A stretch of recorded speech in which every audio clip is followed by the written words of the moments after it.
sebagai aparatur sipil negara, kita bukan hanya sebagai pelayan publik, tapi kita adalah wajah negara, di mana setiap ucapan, tindakan, dan keputusan yang kita ambil mencerminkan nilai-nilai yang kita percaya bersama, yaitu berakhlak. Berakhlak bukan hanya sekedar slogan, tapi merupakan pedoman moral dan etika kita selama bertugas. Nah, tapi apakah kita sudah benar-benar memahami apa yang boleh dan tidak boleh dilakukan sesuai dengan nilai berakhlak ini? Nah, dalam video ini kita akan melihat bagaimana seorang PNS yang menjalankan dengan tidak menjalankan core value berakhlak. Ini Bu Rosidah, seorang petani masyhur. Ini Dina, seorang ASN. Nina memberi pelayanan yang sangat ramah dan cepat kepada Ibu Rosidah. Ini Bu Rini, seorang petani perintis. Berbeda kepada Bu Rini, justru Nina sangat ketus dan cenderung lama memberikan pelayanan kepada Bu Rini.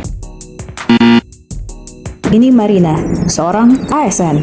Marina melayani Bu Rosida dan Bu Rini dengan ramah dan cepat tanpa membedakan status mereka.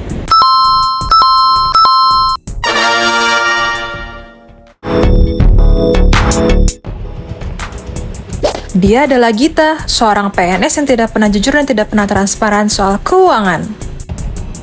Aduh, mana ya? Kok belum ada pengguna jasa yang kirim uang sih? Padahal aku udah kirim rekening pribadiku untuk pembayaran non-PNBP loh. Oh no! Dia adalah Shiva. Berbeda dengan Gita, Shiva selalu menerapkan sikap akuntabel yang mana selalu transparan dan jujur tentang keuangan. Wah, ada pengguna jasa yang mau bayar. Oke, bakalan aku langsung kirim kode billing, yang mana pengguna jasa akan langsung bayar dan uangnya bakal masuk ke dalam kas keuangan negara non-PNBP. Ini adalah Anton, ASN yang rajin, selalu datang pagi, dan tidak pernah telat mengumpulkan laporan.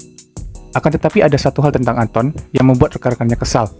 Ia tidak pernah mau membantu rekan-rekannya ketika mengalami kesusahan. Nah, ini adalah contoh yang benar. Ketika teman kesusahan, kita harus bisa membantunya. Contohnya pada video, Anton mencoba membantu temannya yang sedang kesusahan mencari berkas-berkas, sehingga berkasnya bisa ditemukan.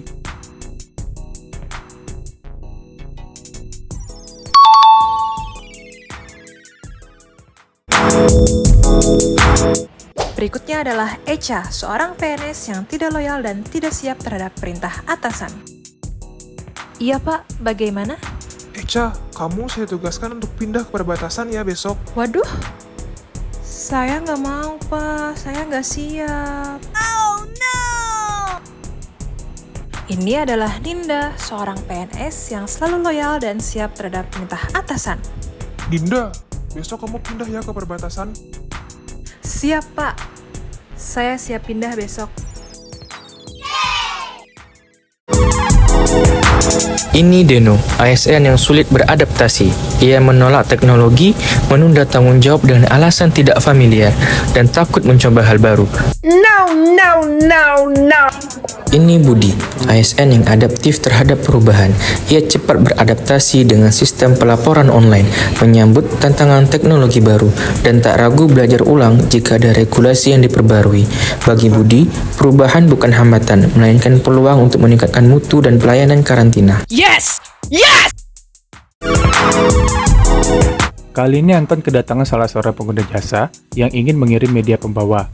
Akan tetapi, berkasnya ada yang kurang, dan Anton tidak tahu bagaimana cara membuatnya.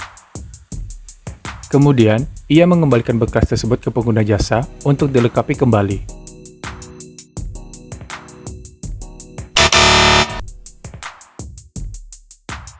Langkah yang bisa diambil apabila Anton tidak mengetahui proses pembuatan berkas tersebut adalah ia dapat menghubungi rekan kerjanya untuk bertanya bagaimana alur proses pembuatan berkas tersebut. Hal ini juga merupakan upaya kolaboratif dalam bekerja.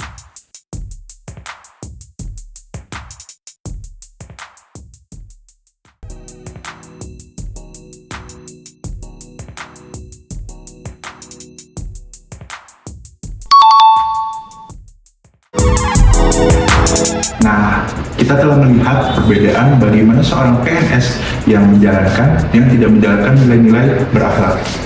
Semua kembali pada satu hal, yaitu diri kita sendiri sebagai abdi negara. Core value berakhlak tidak hanya untuk dihafalkan, akan tetapi harus diamalkan. Karena selama kita bertugas, bukan hanya soal jabatan, akan tetapi sebuah pengabdian. Kita harus menjadi ASN yang tidak hanya bekerja, tapi kita harus memberikan inspirasi. Kita juga bukan hanya sekedar hadir, tapi juga memberikan arti.